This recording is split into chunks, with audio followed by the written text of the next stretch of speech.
This is Minsheng Wharf. Few people know the original name, Holt Wharf.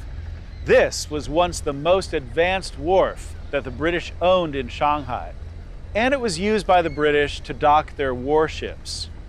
On April 21, 1949, people at the wharf saw the arrival of a huge British warship, heavily damaged.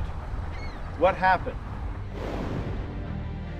2 days before, a much smaller British sloop Amethyst sailed from here.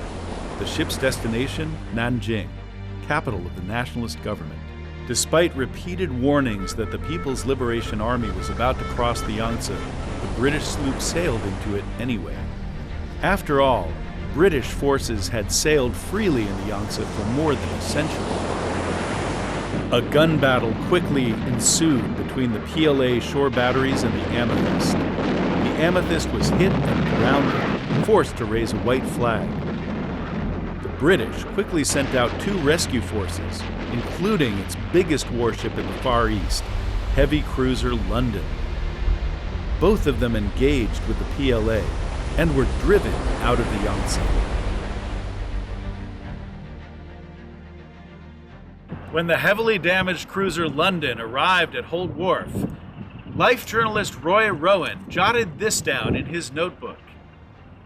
The crowds of stunned British and American spectators looked as shell-shocked as the severely wounded sailors being carried ashore. No less stunned, Shanghai's city officials, who realized that the communists had done something no Chinese army ever dared do before: blow the warships of a Western power out of one of its rivers. The cruiser London, which limped back to Shanghai after its gallant effort to relieve the battered Amethyst had failed, undergoes emergency repairs. Holed by communist guns, the London suffered 27 casualties, 12 of them fatal. The skipper, Captain Peter Caslett, was among the wounded.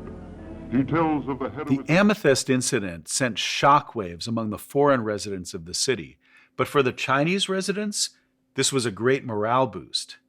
According to some foreign reports, such as one published in the Chicago Tribune, the Chinese residents of the city greeted the news of the PLA attack on the British warship with delight, since the foreigners who had kicked China around for 100 years were now getting what they deserved. Even the American ambassador John Leighton Stewart felt the sentiment. I could sense an undertone of national pride among other Chinese in this achievement.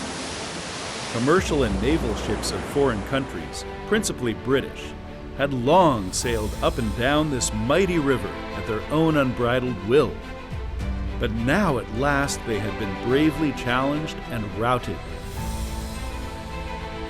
A few days after the Amethyst incident, all foreign warships moved out of the Huangpu River.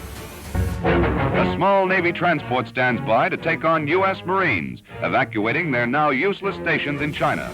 Of foreigners, only those attached to the American embassy and a few accredited correspondents remain. That was a significant moment in the history of Shanghai. For the first time in history, the Huangpu River was cleared of foreign warships, and no uninvited foreign warships were allowed in the Huangpu from that point on. Today, Shanghai is an international shipping center. Many of the old wharfs along the Huangpu River have long lost their industrial and shipping significance. They have morphed into parts of the city's urban renovation programs and become tourist attractions, cultural landmarks, and popular destinations for the public.